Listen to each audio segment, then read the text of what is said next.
오늘은 하박국 1장 1절 말씀입니다. 1장 1절 선지자 하박국이 묵시로 받은 경고라.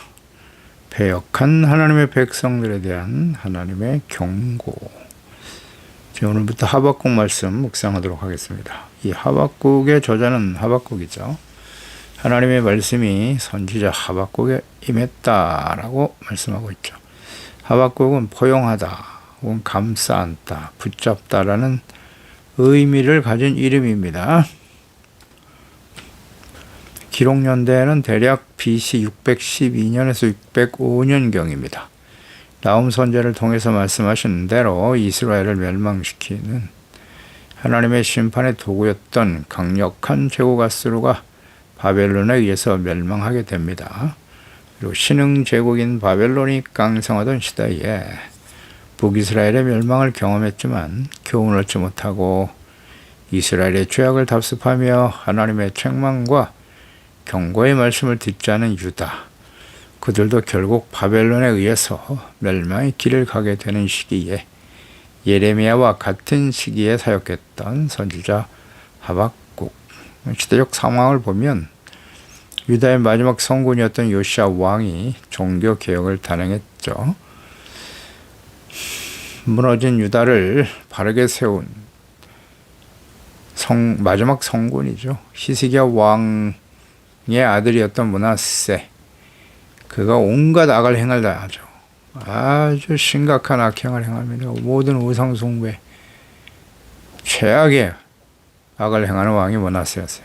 뭔가 우상을 끌어들여서 멸망당한 북이스라엘보다 더 심각한 악을 행함으로써 하나님께서 므낫세 시대에 이미 심판을 작정하셨습니다. 그의 아들 아몬은 22살의 왕이 됐어요. 2년을 치리하였는데 아버지 므낫세 왕에게 배운 대로 우상 숭배에 깊이 빠져 있었습니다. 돌이키지 않고 하나님께서 그의 신하들에 의해서 죽게 하셨고 아들 요시야가 이제 왕이 되게 하셨습니다. 요시야가 개혁을 단행하며 우상을 철폐하고 율법의 말씀대로 나라를 바르게 세우는 일에 힘썼으나 젊은 나이에 아쉽게 죽게 되죠.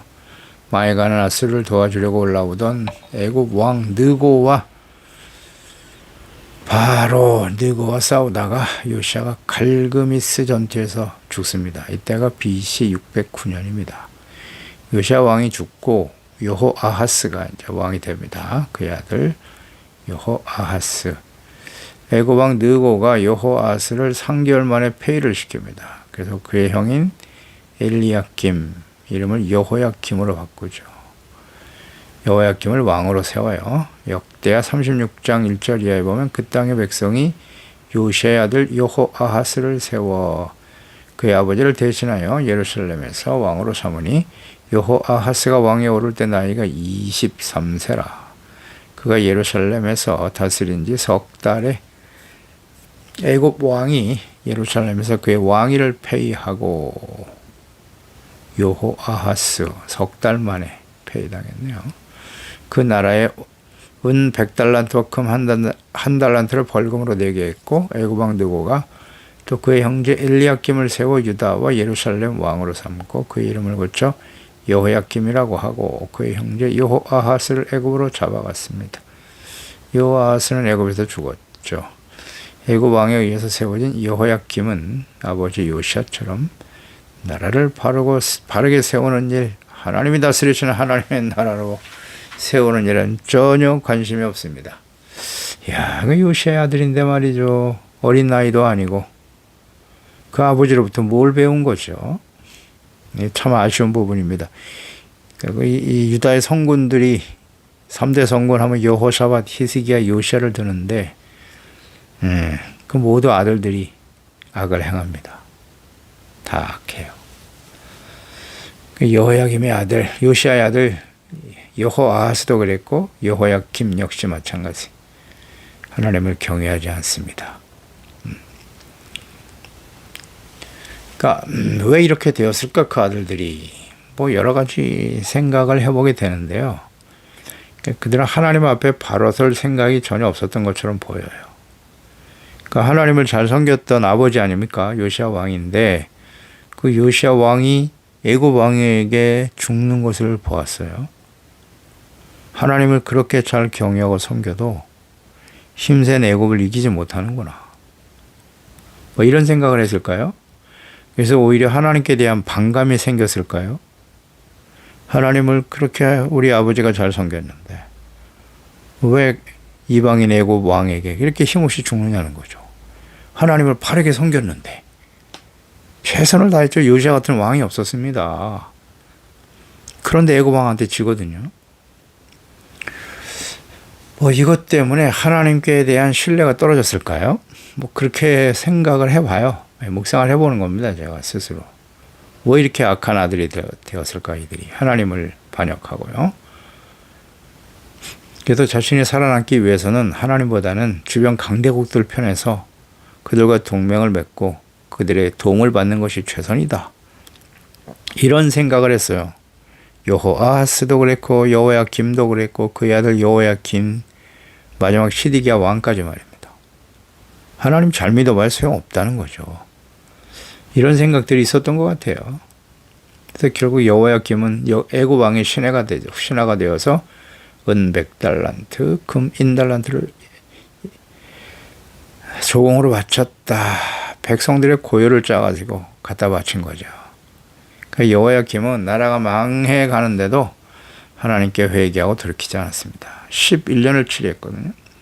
그것은 11년간의 기회를 주었다는 것인데, 근데 여호야김 왕은 나라가 어렵고 백성들이 고통 속에 빠져 있는데도 자기 왕궁을 크게 짓는 데만 관심이 있었고요. 왕권 강화를 위해서 백성들의 피땀을 쥐어짜서 왕궁을 크고 화려하게 짓는 일에 최선을 다했어요. 이런 악한 왕 여호야김을 하나님께서 그대로 내버려 두실 수가 없었어요. 이제 시간이 별로 없는데 그래서 결국 죽게 하셨죠. 그래서 여호야김 왕은 탐욕과 무지한 피를 흘린 죄와 포악을 행한 왕이었다. 여호야김 왕이 지은 죄 가운데 가장 큰 죄는 예레미야가 기록한 두루마리 책을 가져가 읽게 하고 회개하고 돌이키라고 했으나 그 예언의 말씀을 벌써 불에 태워버려요. 아주 완악하죠. 여호야김. 그러니까 하나님의 경고와 책망의 말씀을 기록한 두루마리를 불태우는 이 패역한 자. 그래서 결국 그의 아들 여호야긴이 왕위를 계승하였으나 아버지와 같이 또 악을 행해요. 뭐 그렇겠죠. 배운 게.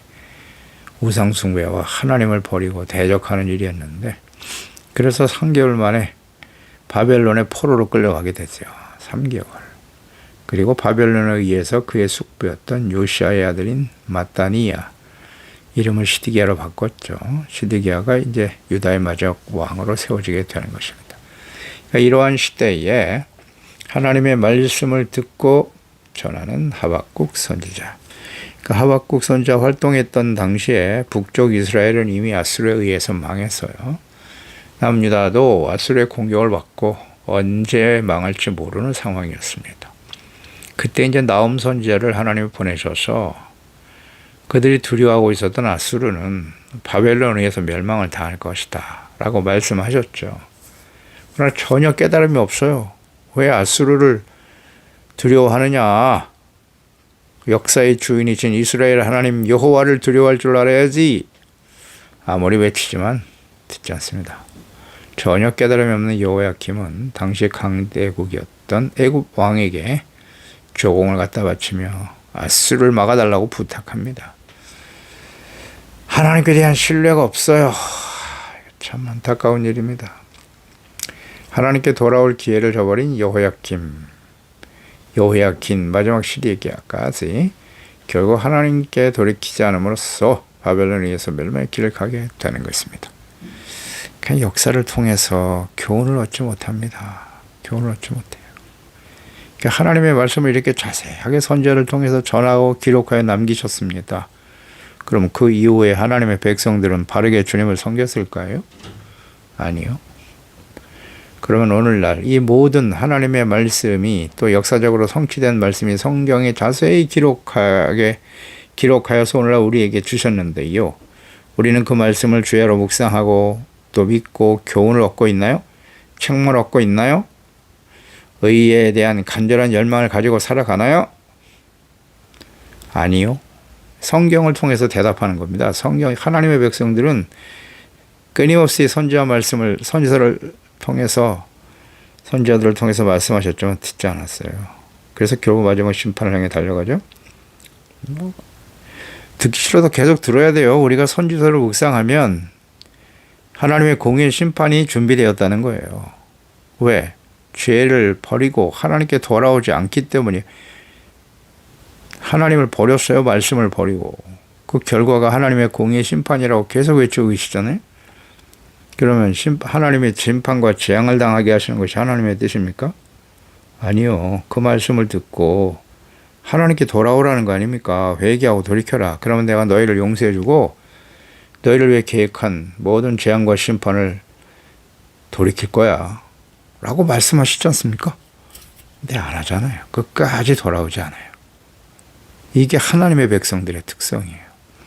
그러니까 마지막 심판이 임박한 시대니까 예수님의 재림과 요한계시록의 마지막 심판이 성취되겠죠. 역사 속에. 이루어질 겁니다. 그러면 가면 갈수록 교회와 하나님의 자녀와 백성들은 더욱더 완악해지겠죠. 이 말씀을 듣고도 돌이키지 않아요. 하나님 말씀에 관심이 없어. 무관심하잖아요. 무관심해. 이렇게 말씀하시는데도 하나님의 말씀을 그러하시나 우리는 생각이 달라요. 그리고 힘 있는 사람들을 의지하고 하나님께 돌아오면 해결될 수 있는 일을 말이죠. 이런 어리석은 하나님의 자녀 백성들이 있는가.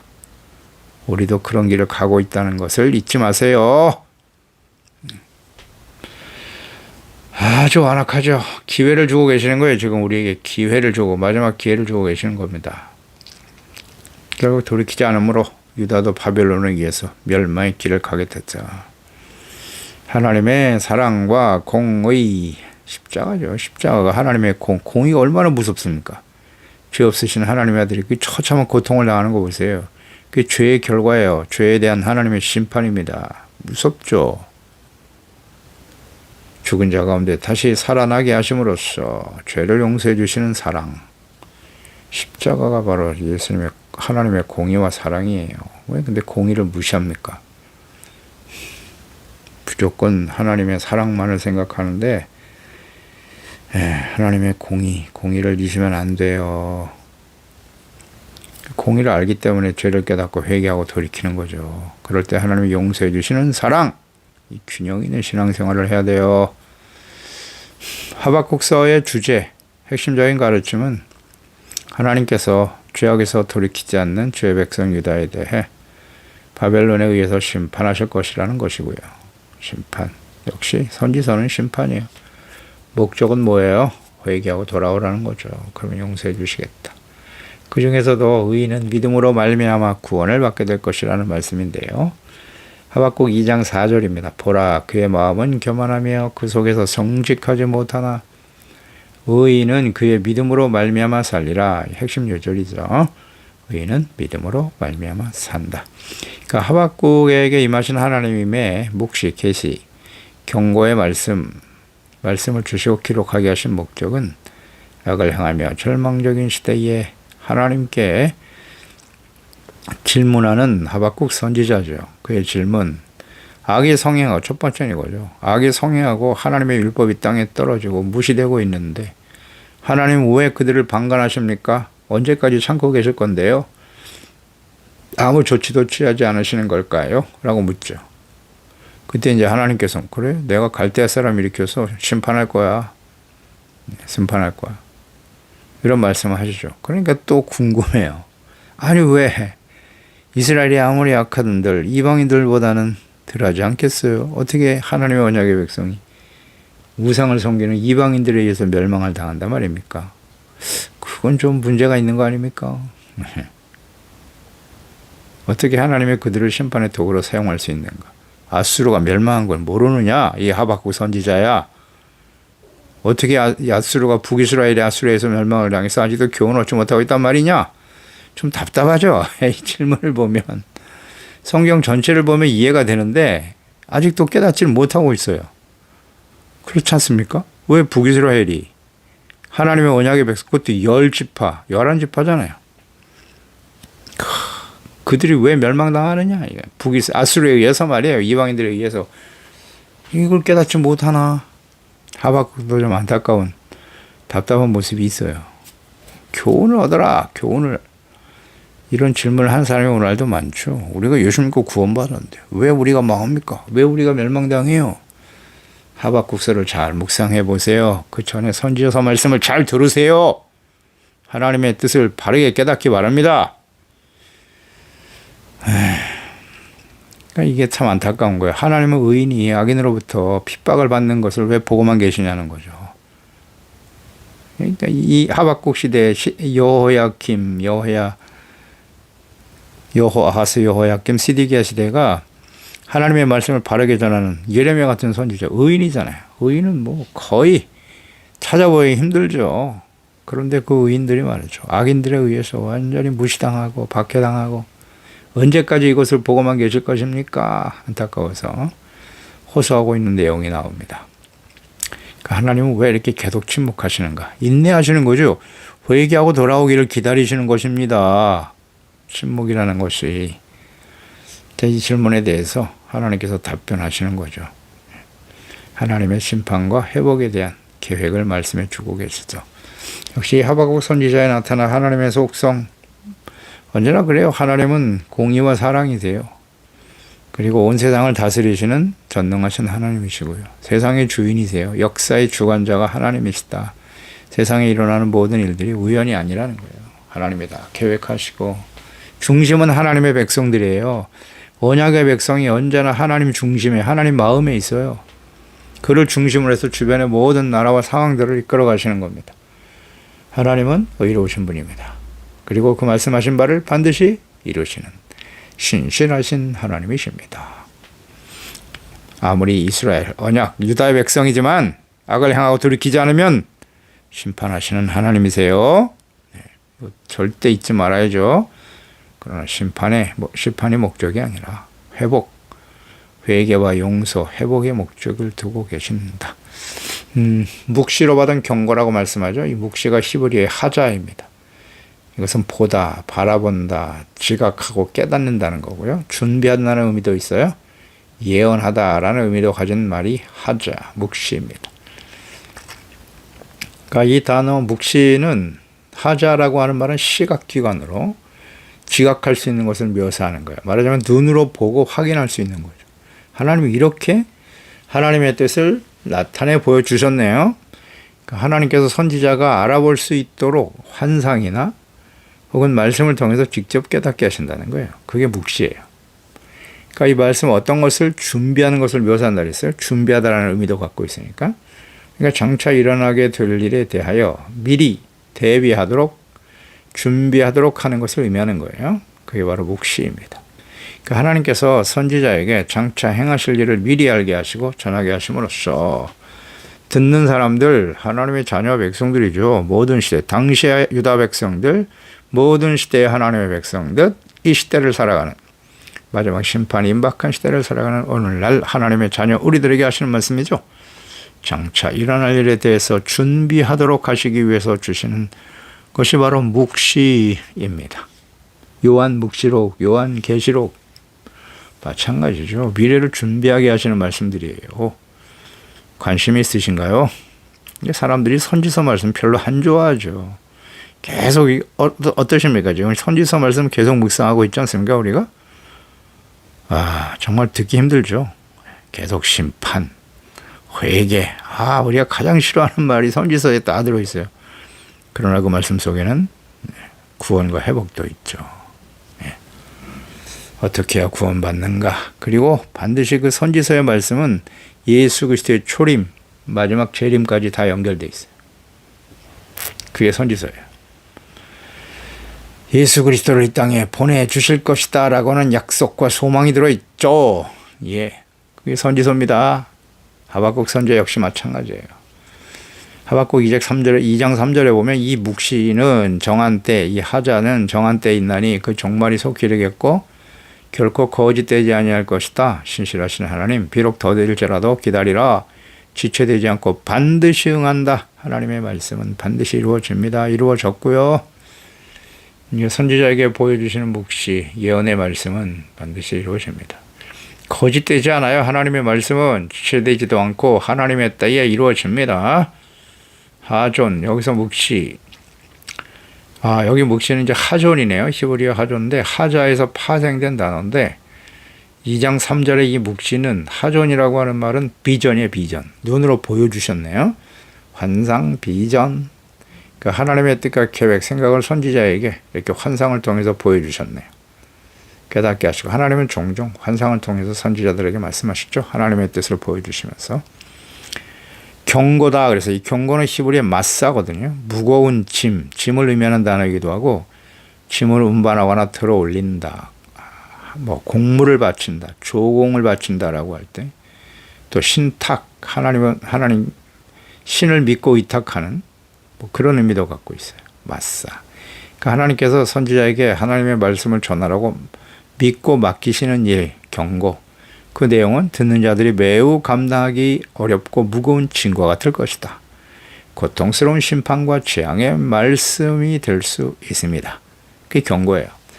또 죄악이 관영하고 폐역한 시대, 하나님의 심판이 작정된 시대를 살아가는 하나님의 백성들에게 주시는 경고의 말씀이기도 하죠. 경고의 말씀. 예수 그리스도의 재림과 마지막 요한계시록이죠. 마지막 심판을 향해 달려가고 있는 이 시대의 교회와 하나님의 자녀들이 반드시 듣고 준비해야 할 말씀인 것입니다. 말씀을 듣고 준비하라는 거예요. 그게 경고입니다. 미리 준비하라. 심판에 이르지 않도록 하라는 겁니다. 하나님의 뜻이 이와 같으니